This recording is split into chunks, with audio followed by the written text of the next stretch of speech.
안녕하세요, 레이키스입니다. A9을 사용한 지 7주차가 되는 어느 새벽입니다. 사실 제가 리뷰를 이번 주에 쓰면서 오늘 화요일 아침이거든요. 지금 벌써 새벽 6시 근처 된 것 같은데 업무용 사진도 정리하고 리뷰도 써야 되고 막 이것저것 정리하다 보니까 벌써 지금 새벽이 됐어요. 그래서 리뷰를 좀 준비하면서 이것저것 좀 생각을 해봤는데, 사실 이 카메라에 대해서 좋은 얘기들은 어떤 분이든 다 하실 거예요. 그리고 저도 이 카메라가 나쁘다고 생각하지는 않습니다. 그래도 단점이란 게 있고 장점이란 게 있잖아요. 그래서 그 부분들을 또 다시 한번 짚어가면서 좀 얘기를 하고요. 그리고 오늘 리뷰의 본문이 되는 기능들은 사실 리뷰 내용으로만 봤을 때는 각 항목별로 얘기를 해야 되니까 꽤 괜찮은 내용이 될 수 있을 거예요. 근데 제가 사용하는 입장에선 사실 전혀 쓸 일이 없는 메뉴라는 것도 한켠의 사실입니다. 그래서 그것도 좀 같이 얘기를 하면서 좀 진행을 할까 해요. 그래서 이번 주에 얘기를 할 것들은 조금은 쓴소리, 그리고 저는 어찌되었든 초질과 같은 내용이에요.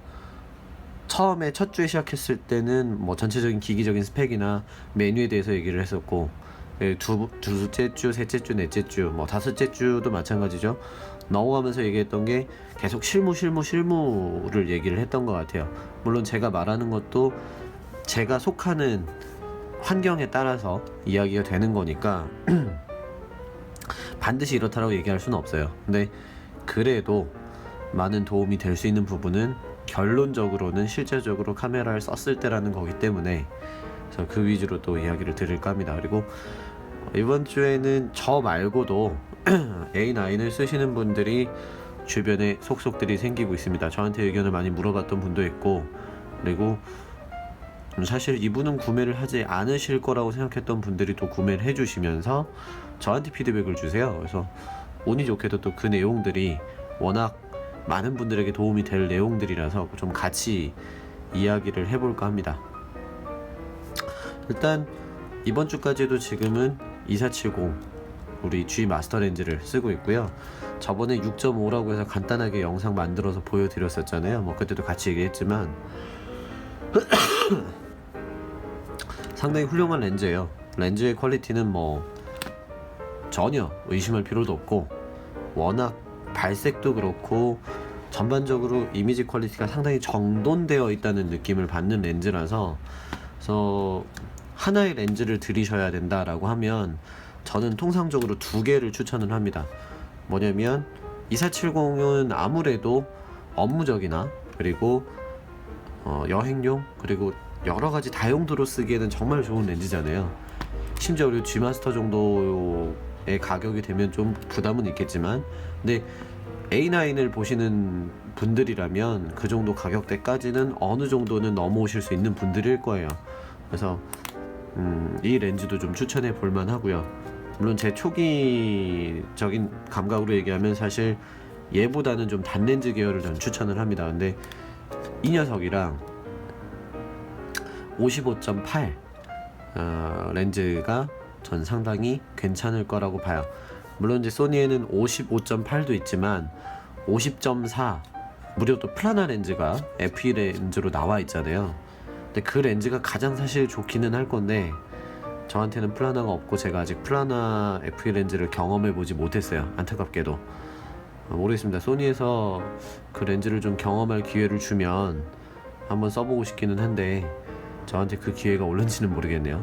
어찌되었든 그래서 50.4도 괜찮을 거라고 당연히 뭐 믿어 의심치 않지만, 그래도 가성비라는 게 좀 있잖아요. 가격 대비 성능을 따졌을 때 굳이 플라나를 들이지 않더라도 정말 뛰어난 성능을 보여주는 게 55.8, 그렇게 두 가지 렌즈가 됐던 것 같고, 55.8은 심지어 가볍잖아요.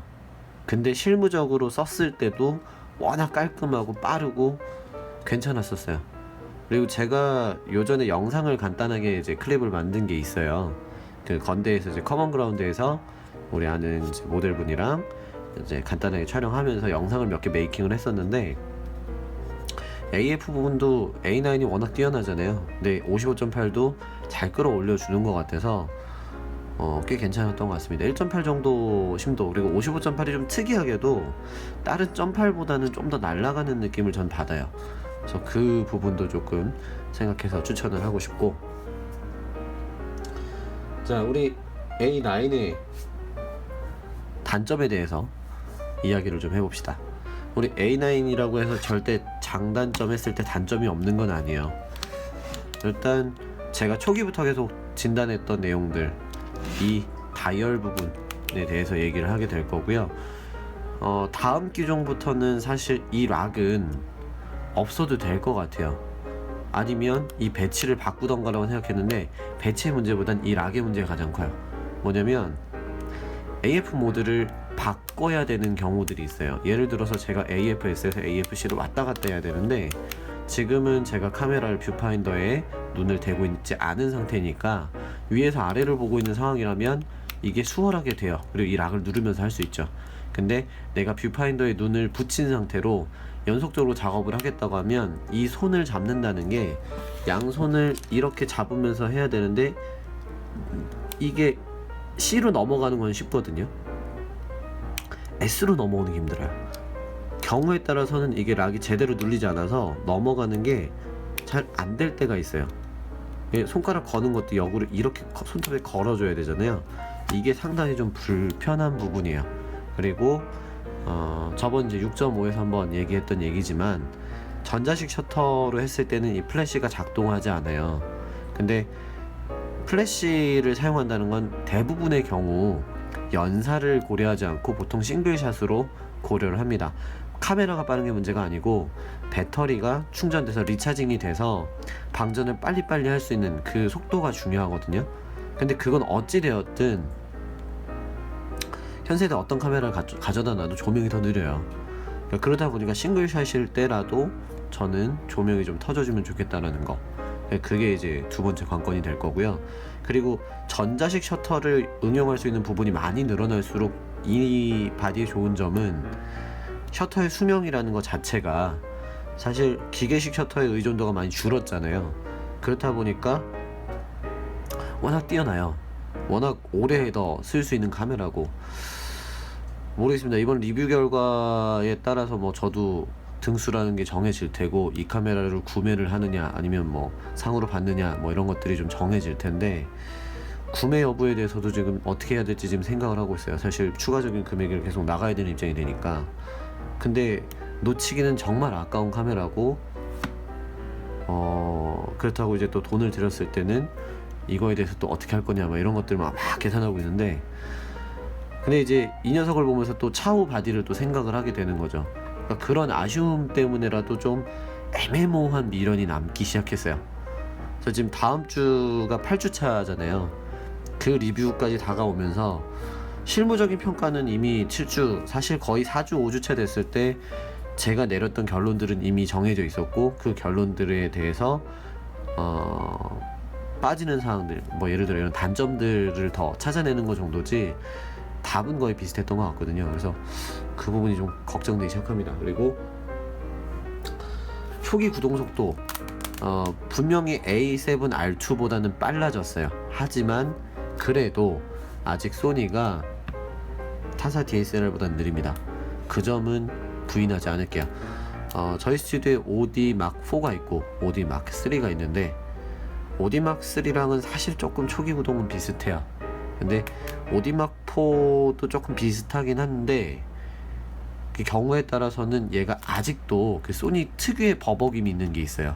그게 조금 따라올 때가 있습니다. 뭐 그렇다고 해서 완전히 아예 못 쓸 정도는 아니에요. 사실 기존의 A7R2도 그랬고 뭐 A7 때도 그랬고 아예 못 쓸 정도의 일은 아니었어요. 다만 그래도 처음에 켰을 때 좀 거슬린다는 그 점들이 있는 거지 아예 문제가 되는 것들은 아니었거든요. 근데 이제 초기 구동 속도 가지고 다들 이제 한 번쯤 얘기는 나오실 거니까 미리 얘기를 드릴게요. 이 부분은 아직 DSLR보단 좀 느립니다. 이유는 되게 뻔한데 DSLR 같은 경우는 이런 전자 회로의 의존도가 조금 떨어져요. 뭐 뷰파인더 부분도 그렇고 그리고 셔터 메커니즘 부분도 아직도 뭐 전자식으로 넘어간 것도 많이 없고, 그러니까 전체적으로 예전 SLR의 전자를 조금 더 입힌 기준이다 보니까 인베디드 자체도 그렇게 뭐 복잡하지는 않을 거예요. 물론 지금 첨단 기술이 들어가면서 많은 것들이 들어갔겠지만, 근데 얘 같은 경우는 그냥 대놓고 아예 현 세대를 딱 얘기하는 시점이라고 봐요. 완전 전자제품이라고 얘기를 하죠. 소니를 깔 때 가장 쉽게 얘기하는 게 소니는 전자제품이라고 얘기하잖아요. 근데 사실 이걸 부정할 수도 없어요. 그리고 DSLR 자체도 앞에 D가 붙었잖아요. 디지털이에요. 전자제품이거든요. 근데 얘는 이제 완전히 현 세대스러운 바디죠. 그냥 전자제품이지만 그럼에도 불구하고 퀄리티나 여러가지 부분은 어지간한 DSLR 이상으로 월등하고, 그리고 상당히 뛰어나요. 그 부분에 대해서는 얘기를 하는 게 맞겠죠. 그리고 이 초점 포인터 부분에 대해서 한번 좀 이야기를 해야 되는데, 후면에 이렇게 포인터가 생겼잖아요. 이게 AF 부분을 포인터로 옮겨주는 부분인데, 이 영역이 기본적으로 네 가지를 구분을 해요.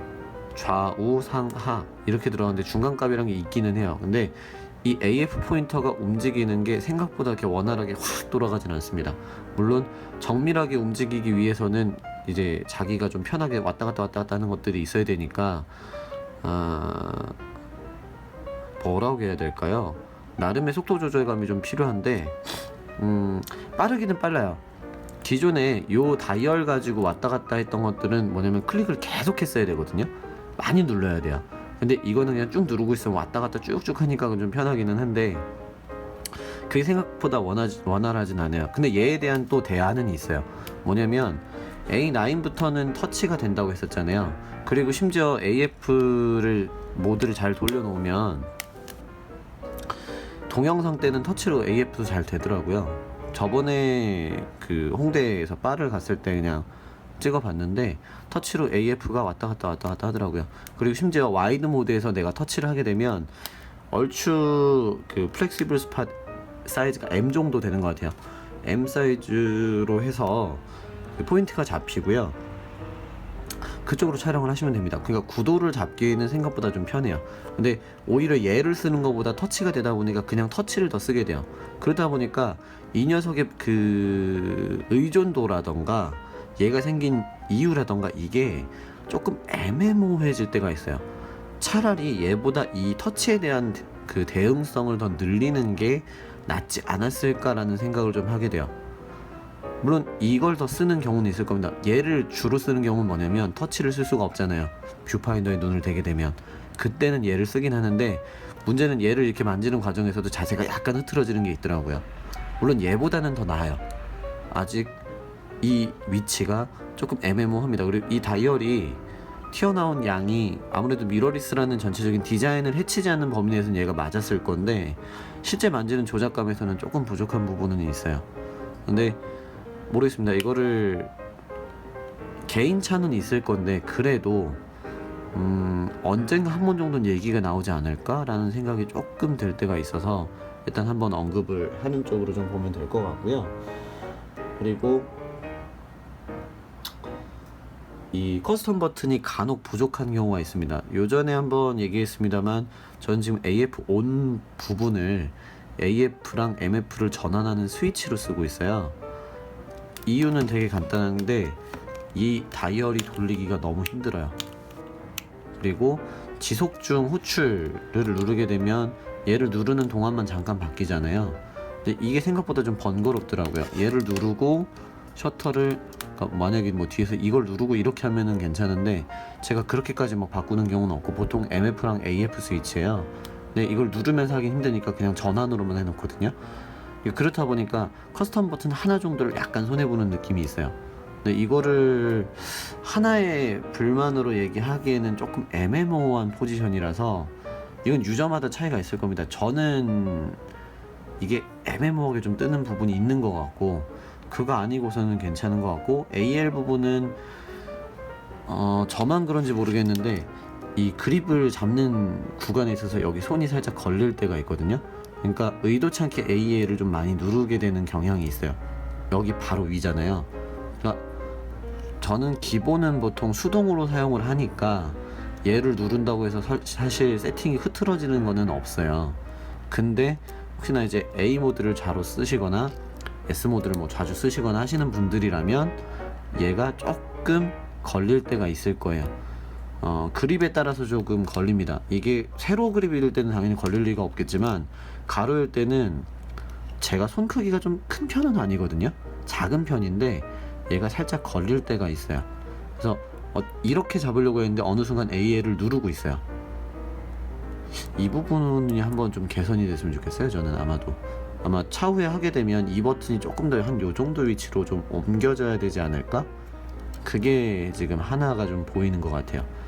그 외에 퍼포먼스에 대해서 좀 이야기를 하게 되면 사실 퍼포먼스 부분은 A9을 가지고 까야 될 포인트가 많이 없어요. 어차피 전자식 셔터에서 잡아줄 수 있는 부분들 다 잡아줬고요. 뭐 셔터 스피드라던가 셔터의 내구성, 그리고 촬영의 정숙성, 연사 속도 뭐 다 괜찮아요. 심지어 플리커도 뭐 일단 환경에 따라서 조금 타기는 합니다만 그 부분도 최대한 억제가 되어 있는 상태고, 그래서 그거에 대해서 불만은 없는 것 같아요. 그리고 사진 퀄리티 부분인데 다른 이제 제가 아는 작가분도 한번 이야기를 하시는 걸 좀 본 것 같기는 한데, 사실 대놓고 얘기해서 캐논보다 개조는 좋은 편이고요. 뭐 최근에 나온 6D 시리즈를 대놓고 얘기한 건 아닙니다. 걔랑 얘는 사실 급이 다르니까. 근데 기존의 다른 카메라랑 얘기했을 때 제가 주로 얘기하게 될 건 아마 니콘 아니면 소니 두 개의 바디를 좀 얘기하는 게 맞을 것 같은데, 어쨌든 둘 다 뭐 센서도 소니 쪽에서 얘기가 되고 있고, 근데 개조 부분에 있어서 이제 각 바디마다 가지고 있는 프로세싱에 대한 뭐 색감이나 여러 가지 차이는 있다 치더라도 핸들링 부분에 있어서는 얘 정도가 밸런스가 정말 좋은 것 같아요. 제가 HLR2를 쓸 때 색을 잡는 감각이랑 A9을 쓸 때 색상을 잡는 감각은 완전히 달라요. 그러니까 오히려 지금 걱정되는 건 제가 이 아이에 너무 익숙해져서 7R2를 썼을 때 헤매지 않을까라는 생각이 좀 간혹 들 때가 좀 있어요.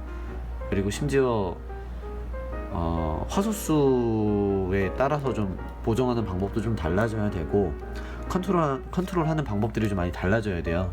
근데 그 부분을 간혹 좀 생각을 하면 밸런스가 참 잘 잡혀 있다는 생각이 들어요. 그래서 사진 자체에 대해서는 이 녀석을 깔 것들이 많이 없습니다. 그 천문학 사진 뭐 별이 사라진다는 현상도 있었고 뭐 이런저런 리포트를 보긴 했는데, 사실 그 케이스 자체가 워낙 희귀한 케이스고요. 그리고 천문 사진은 사실 좀 극단적인 영역이기는 해요. 그렇다 보니까 얘가 뭐 대응 못하는 부분도 있고 프로세싱에 따라서 이야기가 되는 것도 있을 건데, 통상적인 범위, 뭐 웨딩을 촬영을 하시든 뭐 스튜디오를 가시든 심지어 그냥 일반적인 야외 스냅, 뭐 음식을 찍던 뭐를 찍던 어떤 분야를 촬영하시더라도 전체적인 밸런스는 거의 다 맞아 떨어져요. 그리고 현재 이 정도 사이즈, 이 정도 퍼포먼스의 이 가격, 이거를 다 수렴할 수 있는 카메라가 대체제가 없다는 것도 사실인 거예요. 물론 뭐 D5나 5D Mark IV 또는 1DX Mark II 뭐 이런 쟁쟁한 바디들에 대해서 이야기가 좀 계속 나올 거고, 어차피 그들의 상대는 맞습니다만 그쪽은 사이즈나 부피, 뭐 무게 여러 가지로 했을 때 여러 부담이 좀 오는 것도 있고요. 그리고 되게 올드한 생각이지만 뭐 클라이언트 앞에서 보여줬을 때 소니는 좀 안 된다라는 것들도 나름 지배적인 감각은 있습니다만, 제가 계속 보여드리는 건 뭐냐면 어찌됐든 저도 메이저로 근무하는 웨딩 스튜디오 계열이고 그렇게 지금 계속 사용하고 있고, 2달 동안 하면서 실제로 이제 또 이미 앨범이랑 액자가 출고가 된 팀도 있어요.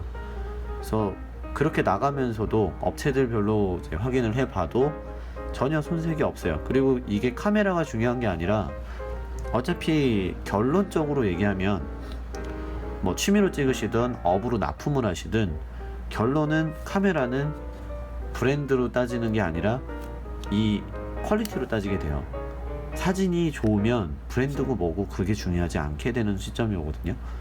근데 요즘 소니의 이미지는 워낙 고급화된 이미지가 있고, 그리고 다들 A9쯤 되면 관심들이 좀 있으신 경우가 많아서 제가 촬영하는 중간에도 한 2명, 3명 정도의 사람들이 A9이 이렇게 있고 이 바디가 어떤지에 대해서 촬영 중간에 물어보시는 분도 많았었어요.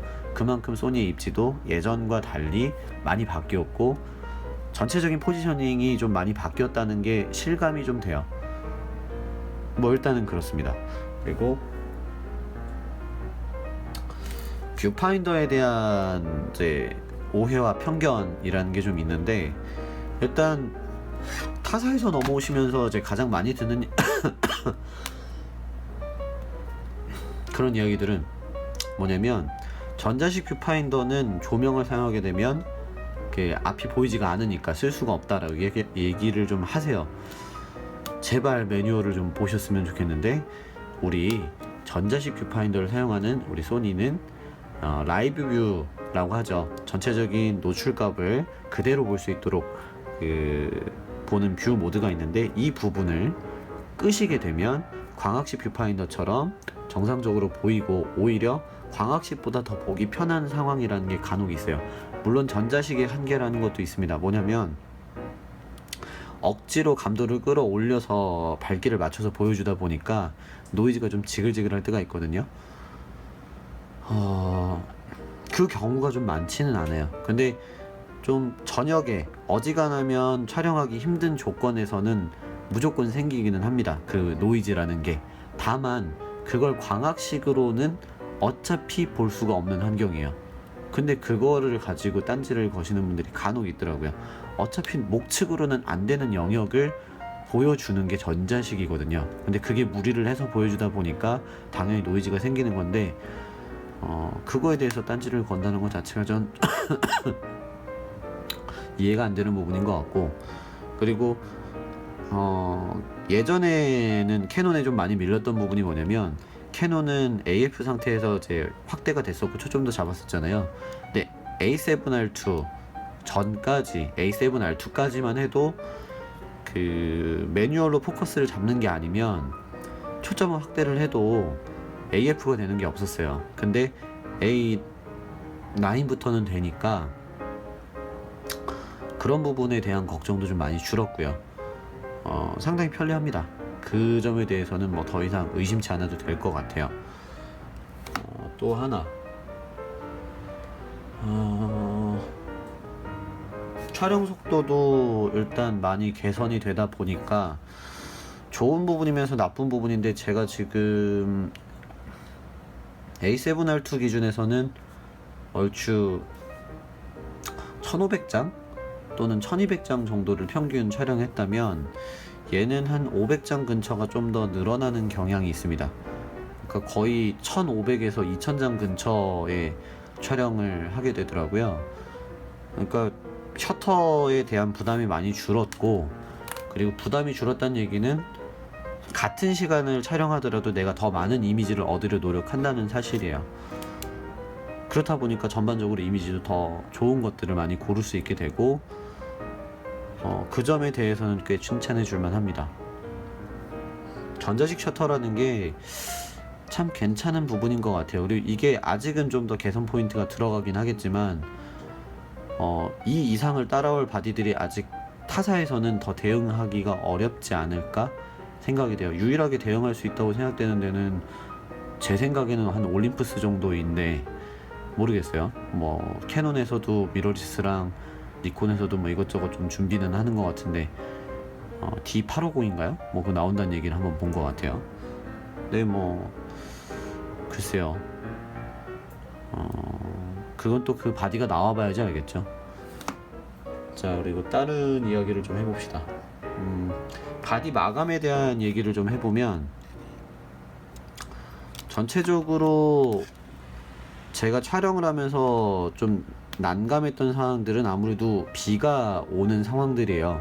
아쉽게도 겨울은 아닌지라 뭐 추위에 대해서 대응은 못 해봤습니다. 냉장고에 카메라를 넣을까도 한번 생각을 해본 적은 있는데, 제가 카메라를 촬영하는데 쓰는 것들은 상관이 없는데, 그렇다고 촬영이 아닌 환경에다가 뭔가 카메라를 좀 두는 것들은 카메라를 다루는 입장에서도 좀 예의는 아닌 것 같아서 그렇게까지는 하진 않았던 것 같아요. 근데 어찌되었든 촬영을 하게 되면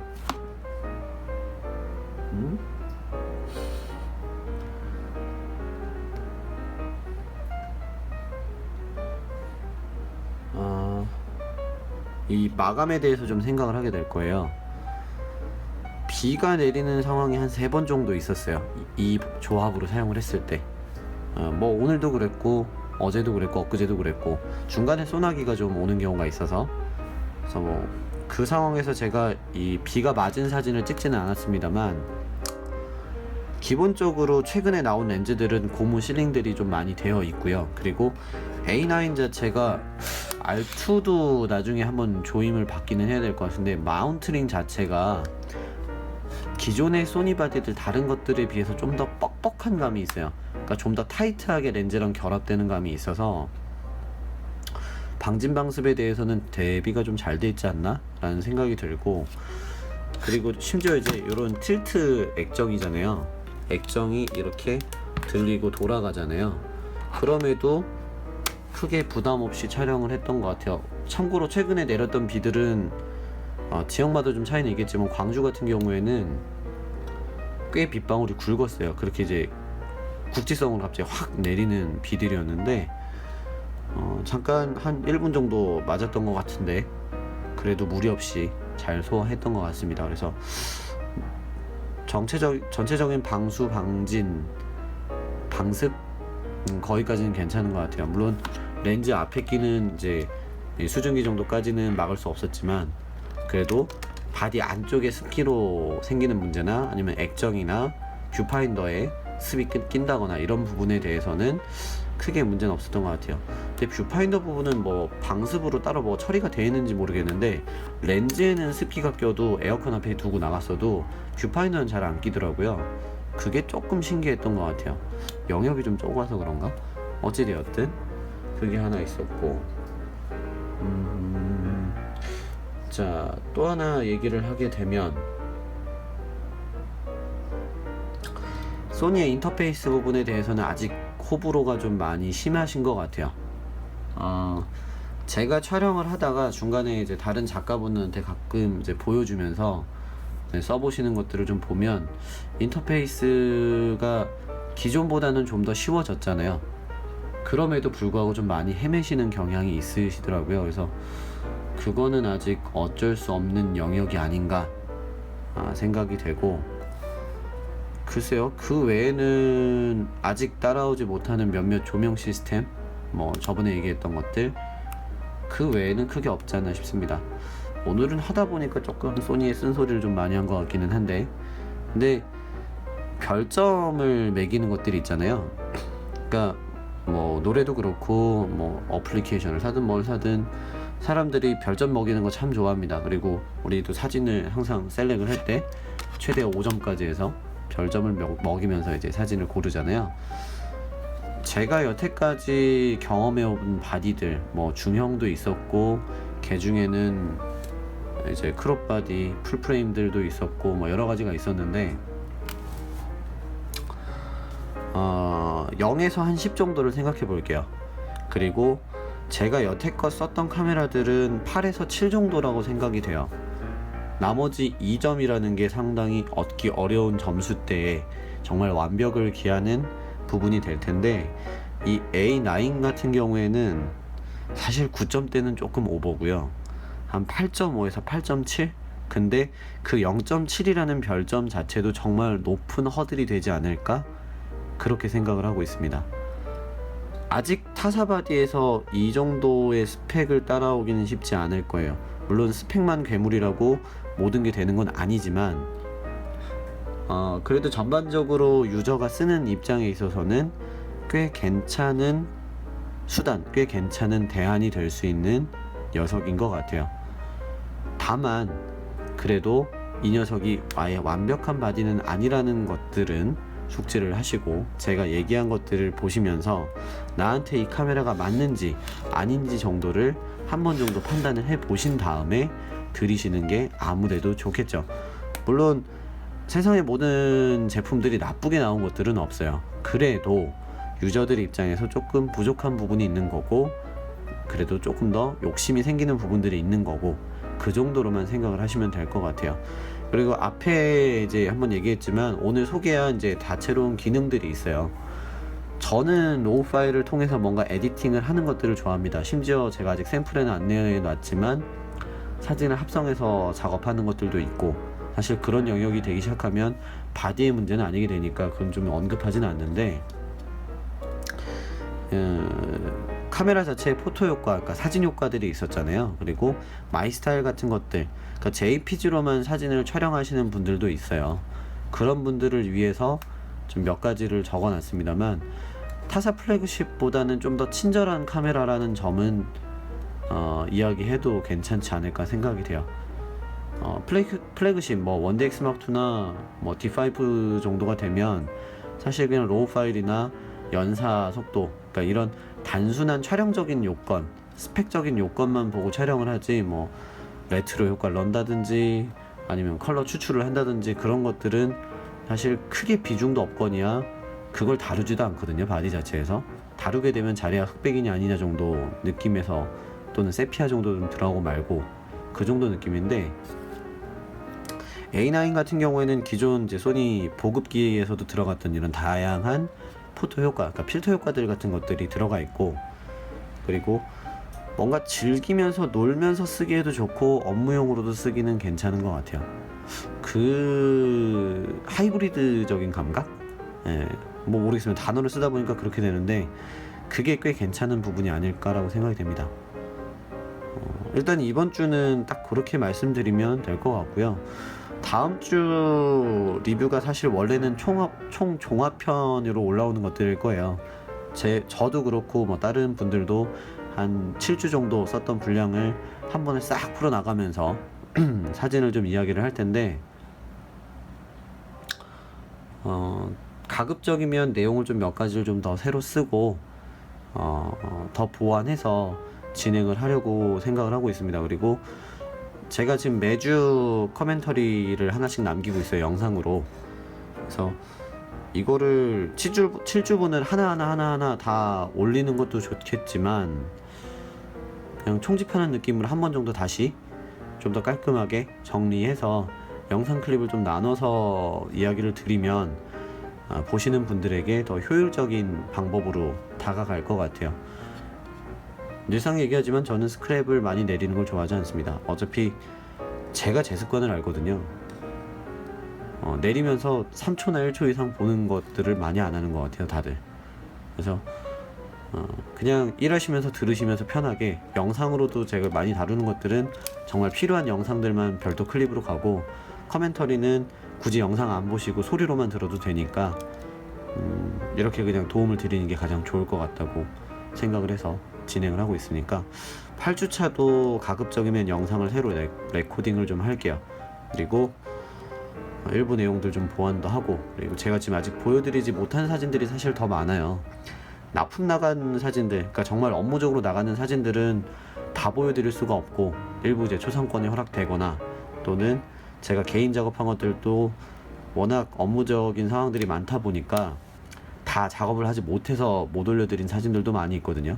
그래서 그거를 8주쯤에는 좀 더 여유롭게 정리를 해서 보여드리는 쪽으로 좀 방향을 잡도록 하겠습니다. 그래서 어찌되었든 이번 주 리뷰는 이렇게 마무리를 하고요. 저는 이제 리뷰가 마무리하는 즉시 오늘 워크숍을 갑니다. 워크숍을 가서 또 업무적인 사항들이랑 뭐 간단하게 좀 여행 사진 비슷한 것도 찍을 수 있으면 좀 찍어서 여러분들한테 좀 보여드리는 쪽으로 하도록 하겠습니다. 이번 주도 리뷰 봐주셔서 감사드리고, 다음 주에 또 좋은 정보로 찾아뵐 수 있도록 노력하도록 할게요. 감사합니다.